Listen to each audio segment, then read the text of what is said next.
All right, good morning.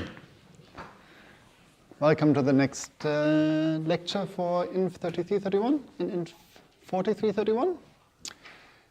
So the big topic today is graphical user interfaces.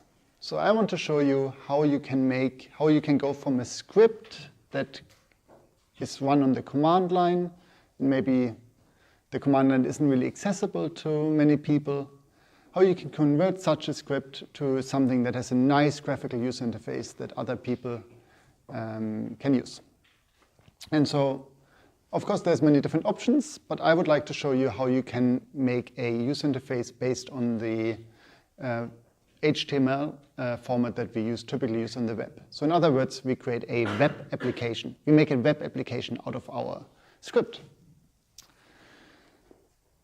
So before we start with this topic, of course, I hope you're aware that the deadline for assignment 5 is today. So please make sure that everything is submitted on GitHub.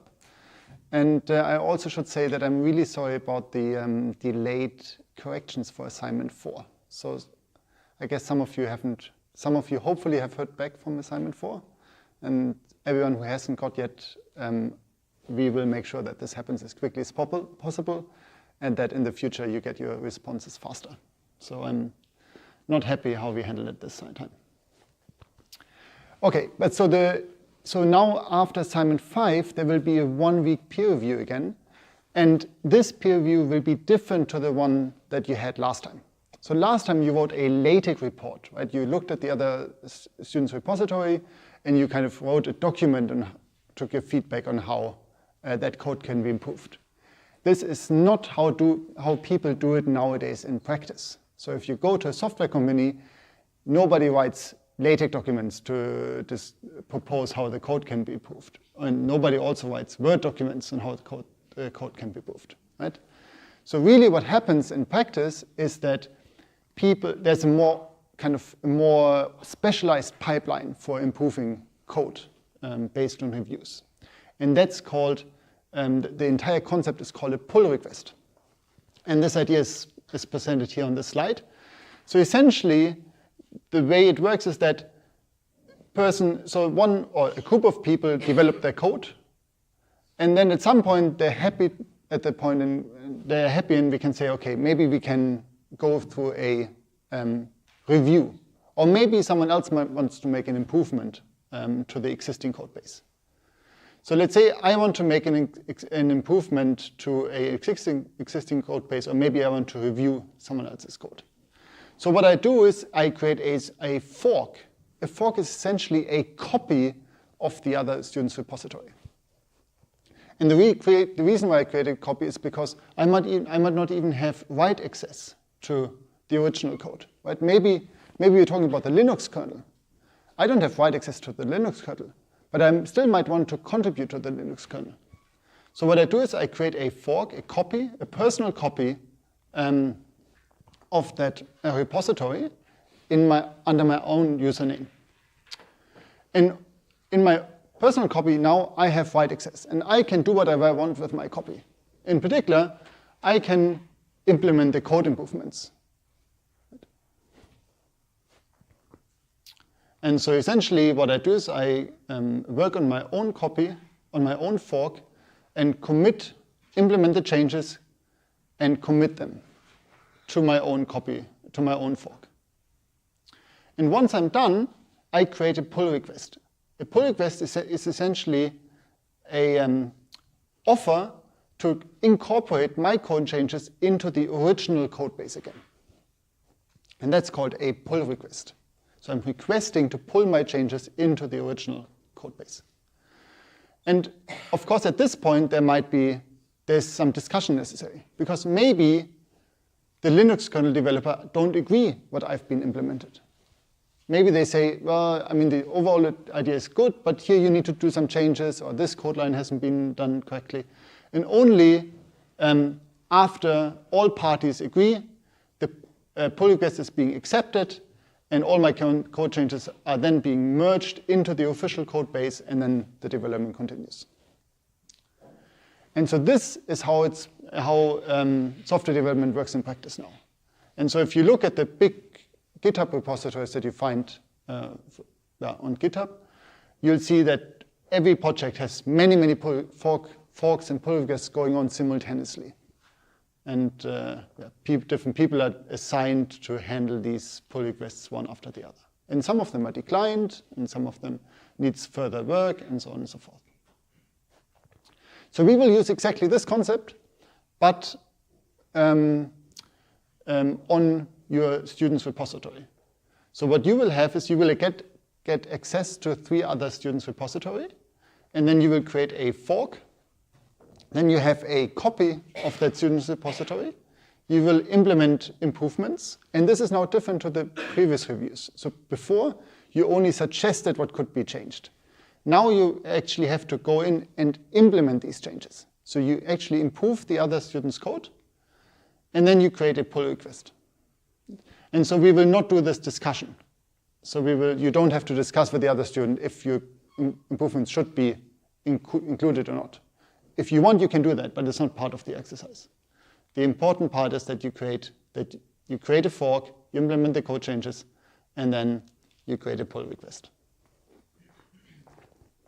And so these things are relatively easy to do this might sound complicated now, but if you're in GitHub, this is actually very straightforward. And so this document here describes this process. I mean, I'm really going through every step here, so you have to click on the fork button, and so it should be hopefully straightforward. So this document is available on the Opgabe webpage, on the course here. But I will also send it out as part of the emails when you receive your groups, probably tomorrow. And I just want to show you, so once this pull request has been done correctly, so then hopefully you should receive a pull request for your own code solution, right? And in GitHub, it will look like this. On top of here, under your own repository, you should see you have a button here, pull requests, and there should be one outstanding pull request, right? And so the first thing that you will see is that there's some comments. There's a comment text box where you can describe, where you should describe what you've changed in the code. As you implement the changes, but you also describe which changes have been performed. So in this example, and this can be, it's often good to be a bit, you can use quite a lot of words and describe exactly what has changed. So there's, for instance, there was a parse and a scraper program here. And the student describes what has changed in the parse and what has changed in the scraper. And then you can click here on commits, and you see actually what the reviewer, you can see the reviewer has made these changes in 2 commits. And then you can click on file changes, and here you see actually which code lines the reviewer has changed. So whenever it's green, there's new lines added, and when it's red, there's been lines removed. And then if you're not happy with the changes, this is now the discussion part. So you can click on a code line and you can say, well, are you sure this is correct, right? So maybe I'm not happy with the output here. So you can add a comment, and then you can start kind of a discussion based on these changes. And then when you're done, when you're happy with the changes that have been proposed, you can click on Review Changes, and you can either request new changes, you can approve the pull request, or you can add further comments.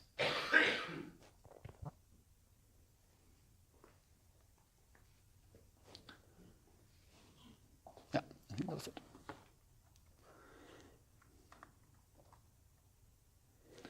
Any comments regarding pull requests? No? Okay, so the big difference is, I mean, of course, here the structural differences that we now don't need to write a LaTeX report, but also that you primarily, instead of just proposing changes, you actually have to now implement improvements.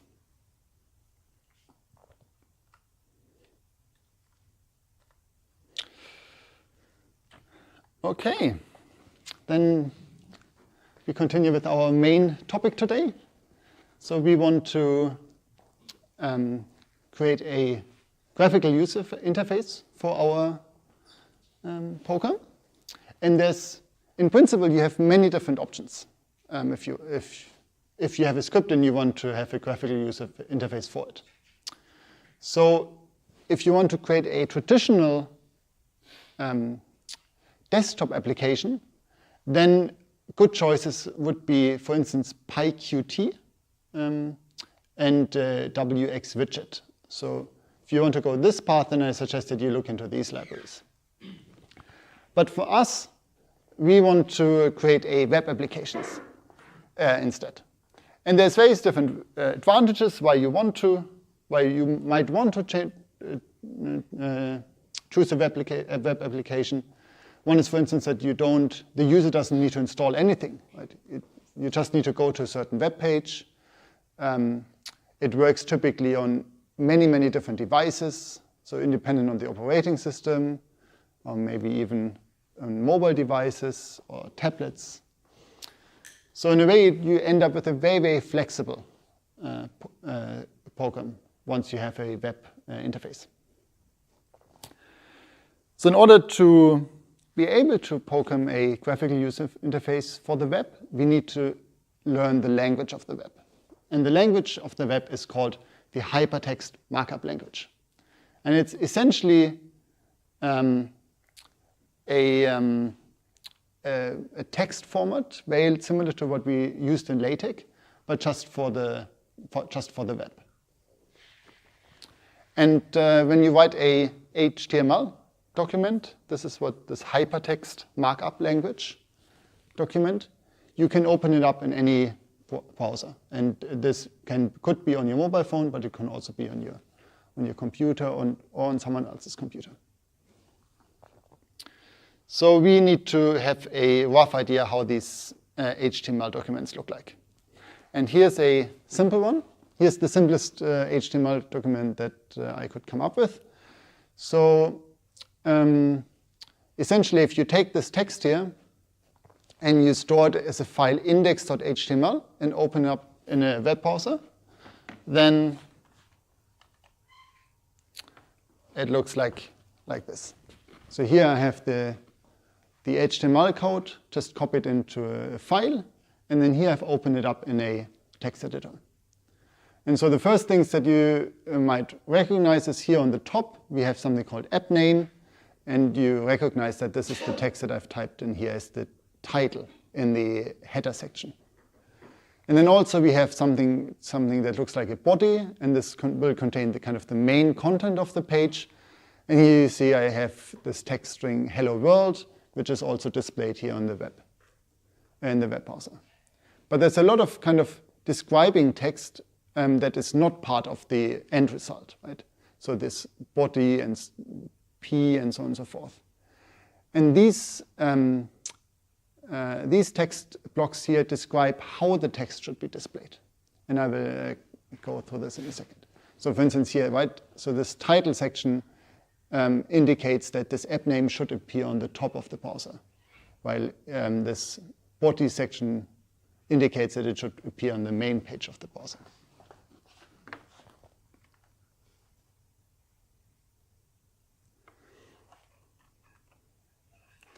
So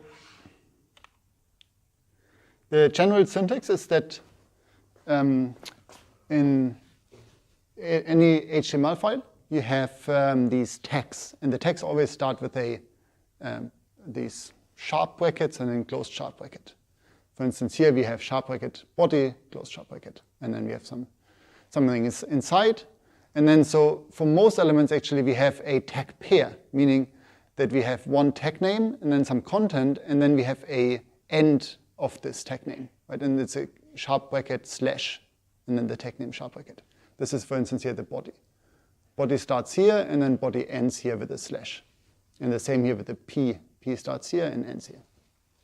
Sometimes the tag name doesn't have a end tag name. So for instance, this meter tag name doesn't have an end. It's just one tag.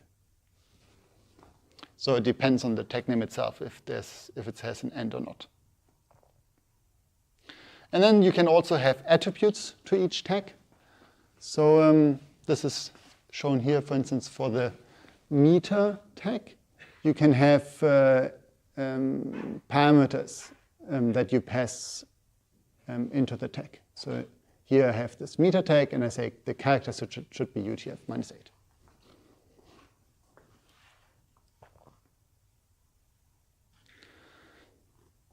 So just a very quick run-through of the most common tags and that you will find in web. So the first one is comment. So comment starts with sharp bracket, exclamation mark, minus, minus, and then any text that comes afterwards is comment until you have minus, minus, sharp bracket again. Then we have headings. Headings use sharp bracket H1, sharp bracket, and then you have some content until it stops again. So H1 is the main header, then you have H2 for the subheader, you have H3 for the sub-subheader, and so on and so forth. So I can render this here directly, and you can see that, yeah, so the main header is slightly larger than the smaller header. So all this is this is now the standard formatting. In principle, you can customize all these, how should headers look like, and so on and so forth. But for now, we are happy with just the standard formatting that the browser essentially decides what to use. So one thing is that in HTML, new lines need to be explicitly written as a tag. So if you want to have hello world and then some text on the next line, you need to use this tag sharp bracket BR. So if I render this, you get hello world on the next line. If I had removed this, it would just appear on the same line. Right? So make sure that it also doesn't help if you have multiple lines here underneath. Right? You only get a new line in the resulting output if you have the BR, which means break tag. Then we have paragraphs. Paragraphs are essentially blocks of texts. Paragraphs are created with a P tag, some content, and then the end of the P tag. So here I have 2 paragraphs, and we can render this. And you can see that these 2 paragraphs are slightly set apart from each other. Then we have some, then we can change the formatting of our text. We can create some bold text, some italic text with the I tag, some emphasized tag with the EMM tag. And then something that is, of course, very important for the web is text that is actually a link to another web page. And for that one, you use the A tag with some content. And the A tag takes a parameter called href. And that href is the URL that this link should point to. So here, this text, this is a link, will be a clickable text that will bring me to github.com if I click on it. Then we have tables. So yeah, maybe I don't need to go through all the details, but essentially there's a table tag, end table tag, and then for each row you have a tr tag that starts a new row, and a th or td tag, th meaning header, and td tag meaning a normal column item. So here we have 3 header items, name, course, and points. And then in the next row we have the content Peter, inf 31, and then 50, and so on and so forth. So this is how you create tables. And then we have images, which is of course also important. So for an image you use the image tag, which doesn't have an end tag, so it's just image, and then it has a parameter source where you specify the file name that you want to have displayed. So in this case, it's a painting. Yeah. And then if you want to style, if you want to have more control about the styling of a specific tag, you can always use the style parameter. to change the style within a tag. So the style parameter essentially takes a list of properties and values. So it could be just one, separated by a semicolon, but you could also have multiple properties that you want to change. So very common properties that you want to use are the width, height, color, background color, font family, and font size, and maybe text align. So for instance, if I wanted to change the image, the size of the image above here, so here it's way too big, right? So I wanted to change the size of it. So what I do is I take the image tag, I still have the file name as a parameter, but now I also added a parameter style, and I set the width of that image to 100 pixels, right? And now it's scaled to a more appropriate style. And the same thing you can now change the style of a paragraph, a text paragraph. So if you wanted to have blue text with a purple background, you use kind of these two styles. Okay, and that's essentially it. This is how most of the web is built. And in fact, if you open a web page like Google, I mean, essentially this consists of just HTML text. So I can click here on View Page Source. It takes some time and it looks very messy. But is there, let's see. Oof. Right. Let's see, shall we try Aftenposten? Maybe they have cleaner HTML.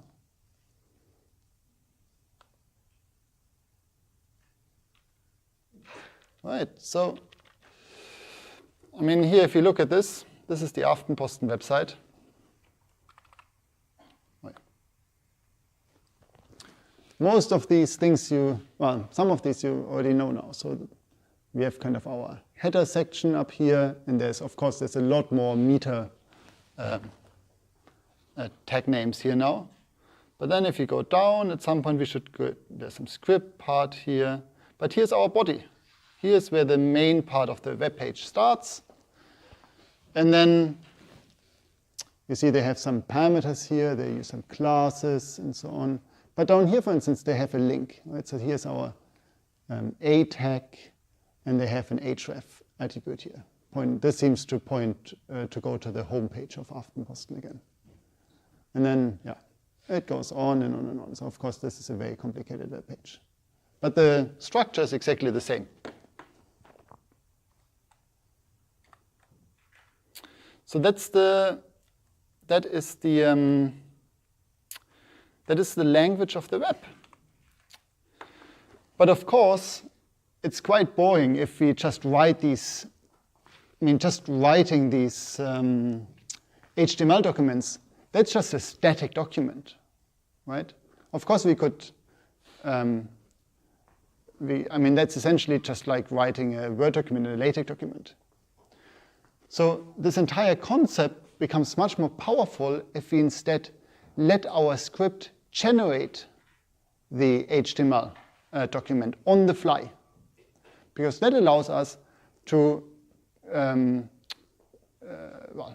create graphical user interfaces dependent on the input of the user, for instance, right? So the content can change depending on what the user has done.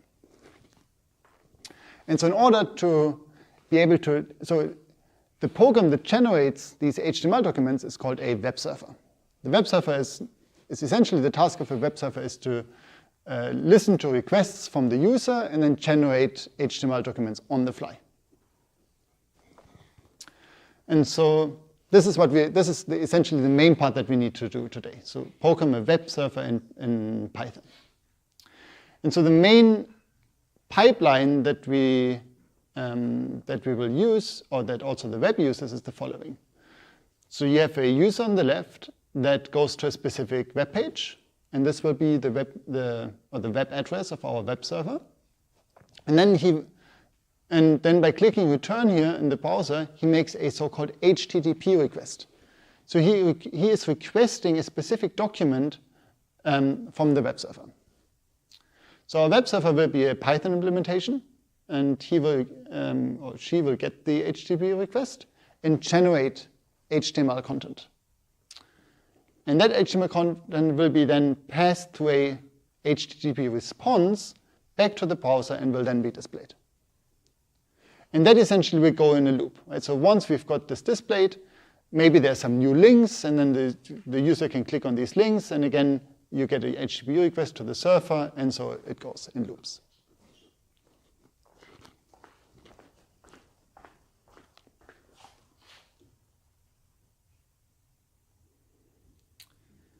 And so the main driver for making these requests is the hypertext transfer protocol. So there's a specific protocol that allows us to make requests to web servers and to get their responses. And that's specific for hypertext. So that's HTTP. And that's exactly when you visit a web page, right? You type in http://google.com or whatever. And you're indicating that you want to use the hypertext transfer protocol for that. And there's two main requests that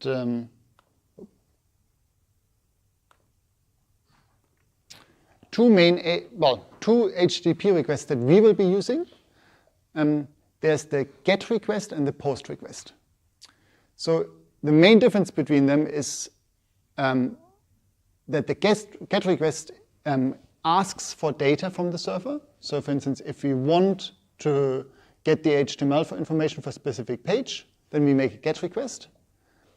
And the POST request is if we want to send data to the server. So maybe we filled out some information in a text block, and we want to send this information onto the server to have it saved. Then we'll make a POST request.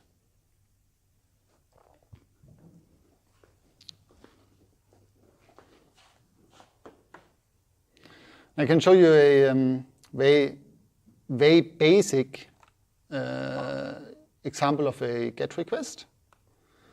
So if I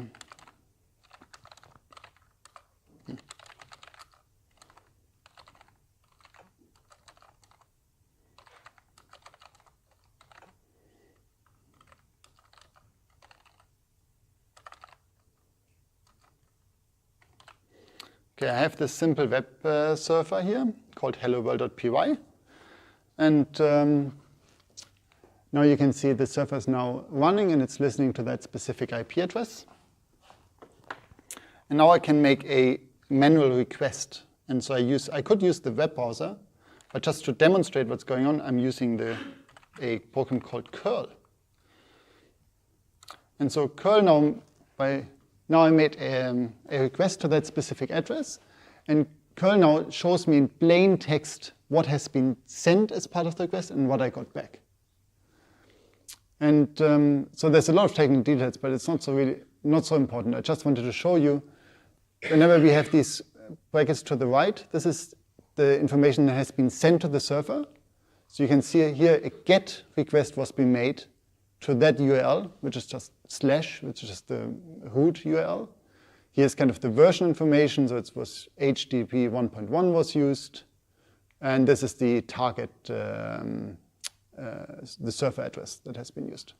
And then there's also some information about which program the request was made to. So here it was curl because I used the curl program. If you're browsing with Google Chrome or whatever, then you will see that the user agent is set to Google Chrome. And now everything that is here, brackets to the left, this is information that we received back from the server. So you can see that this was accepted, so we have kind of an OK status here. And then we have content type. We got some HTML text back, and in total the content length was 12 characters, which was just hello world in this case, so it's quite simple. And then that's essentially it. So this is how simple a GET request is.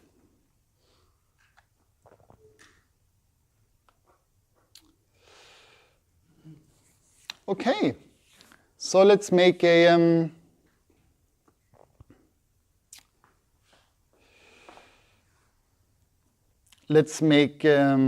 our first simple web server in Python. And the way we do that is, so again, there's many different libraries that you can use, but we will use the module called Flask. So Flask is a framework that allows us to build very simple web applications.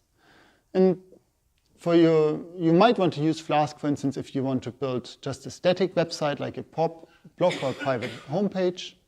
But you can also use it for more dynamic websites or maybe an API server.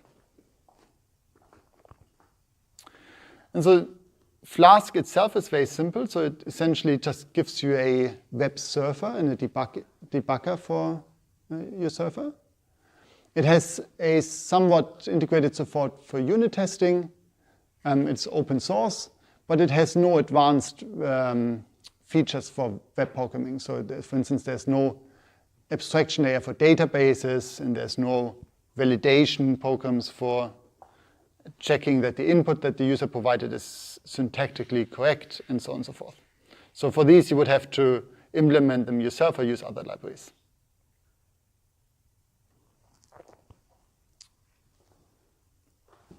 So installation is very simple. If you have Anaconda, it's already installed. If you have Miniconda, you can just type in conda install Flask, or pip install Flask if you're in another system.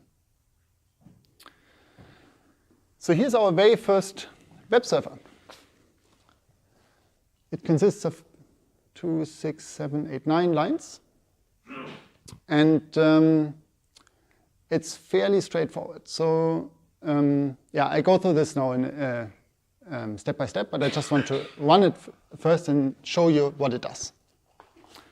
So I can run this.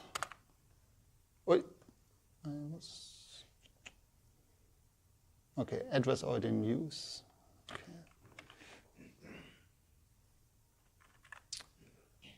Okay, just restart the kernel.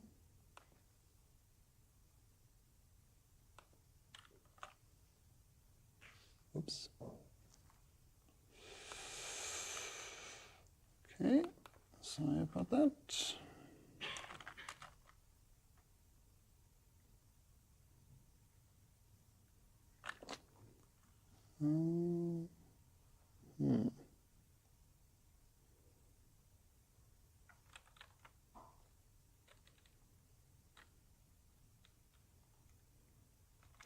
Of course, because I've been running the. Here we go.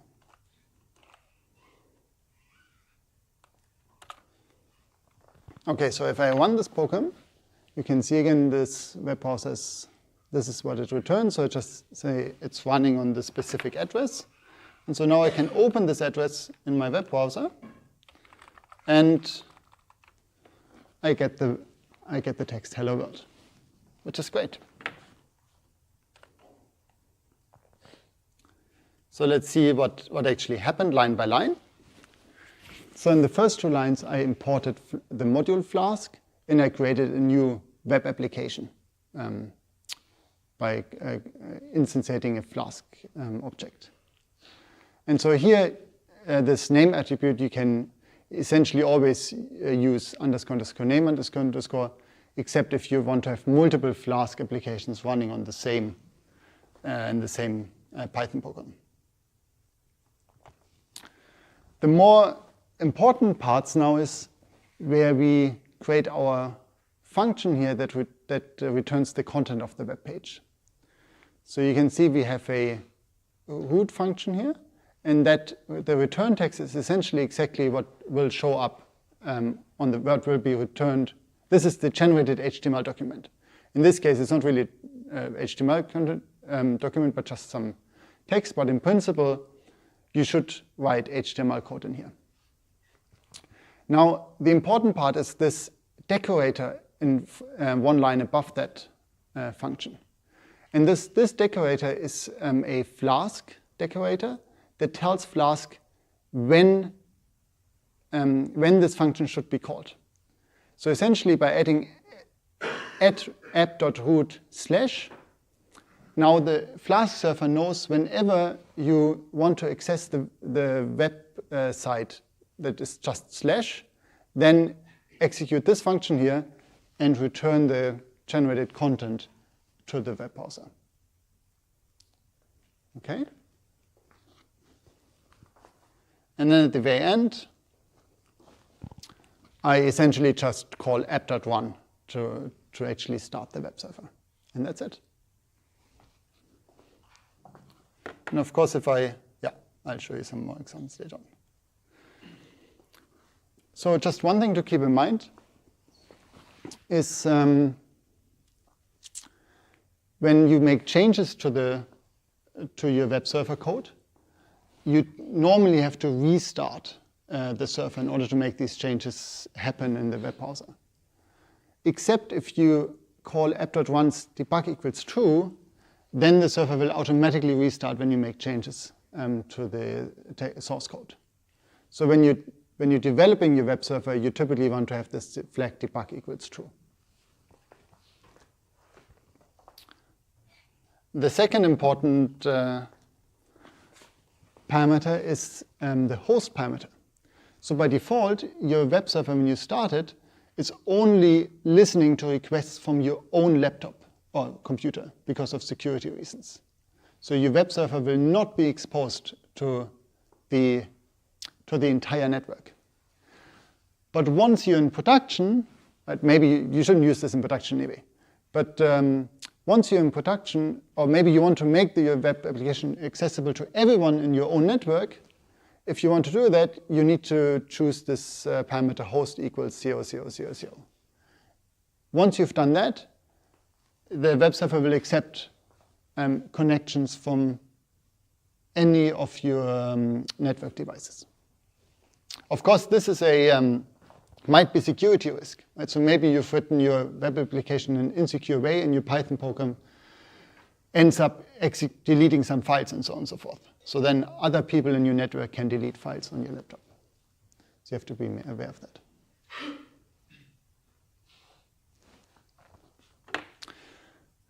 Right. So I think before I will go into some more detail in a second, but before we finish and go into the break, I wanted to motivate we want to program something useful in this lecture, and so I thought it might be fun to program a game, to make a graphical user interface for a game, essentially using Python. And the game that we're going to program is called the Monty Hall game. So I'm not sure if some of you might know this already. So it's a TV game that you can play, and you can win a car by playing this game. And so essentially what you have to do is you come into the TV show and you have 3 doors in front of you, and you know behind one of the doors there's a car, and behind the other 2 doors there's an animal. And so then you choose a door, and then let's say I choose door number 1, and then the TV moderator says, well, okay, you made your choice. Now I'm going to open one of the doors that has not a car behind, of course.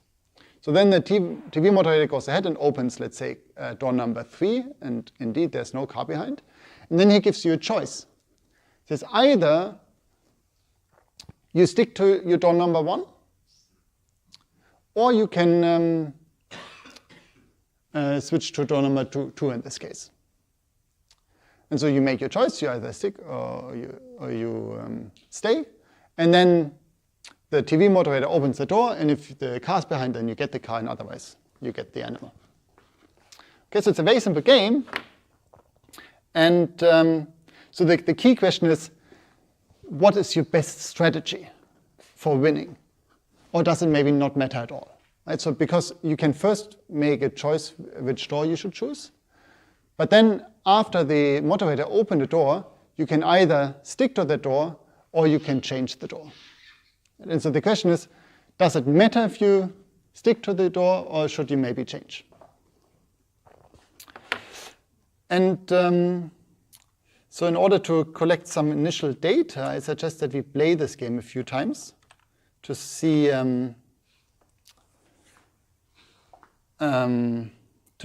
which strategy might work better.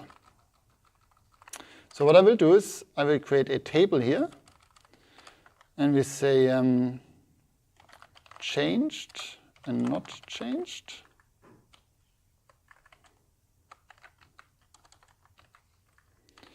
And then we say won and lost here.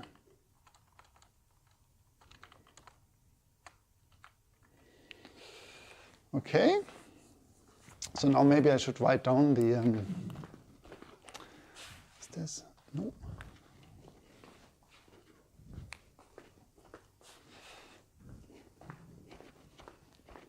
Has someone got some paper? Ah, I've got some. Okay.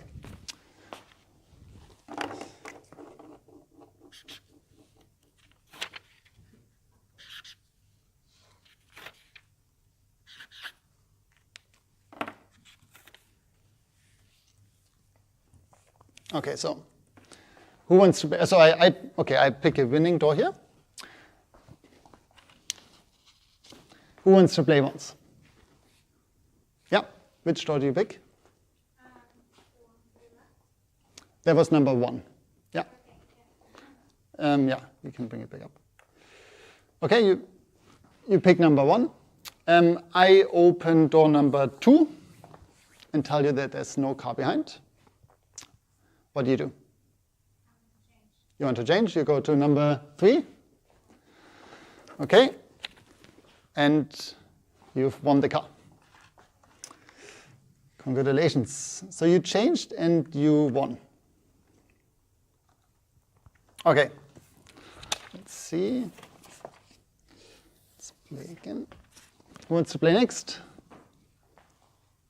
Yeah. Door number 2. I open door number 1. I changed. You change? To number 3? Okay, so you lose. So you have changed and you have lost. Okay. Let's see, we have 3 more minutes. Okay. Who wants to play again? Anyone? Yes? 3. I open 2. Change. You change to 1. And you win. So everyone changes. Okay. Again? Yeah. 2, I open 1. Okay, and you win.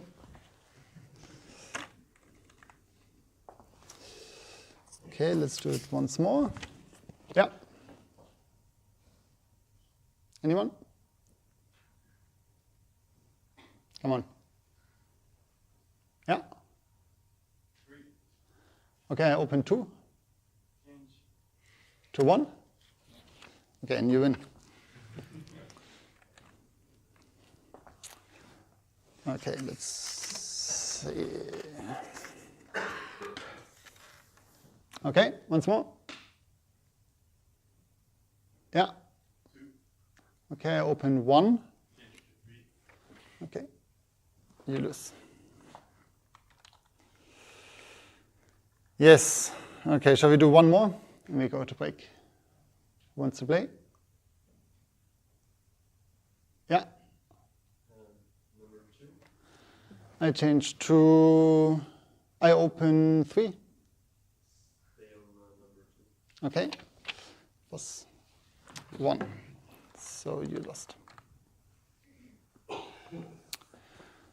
Okay, so this maybe not enough data to draw any conclusions, but at least it looks like this strategy might be better, but really it's difficult to say.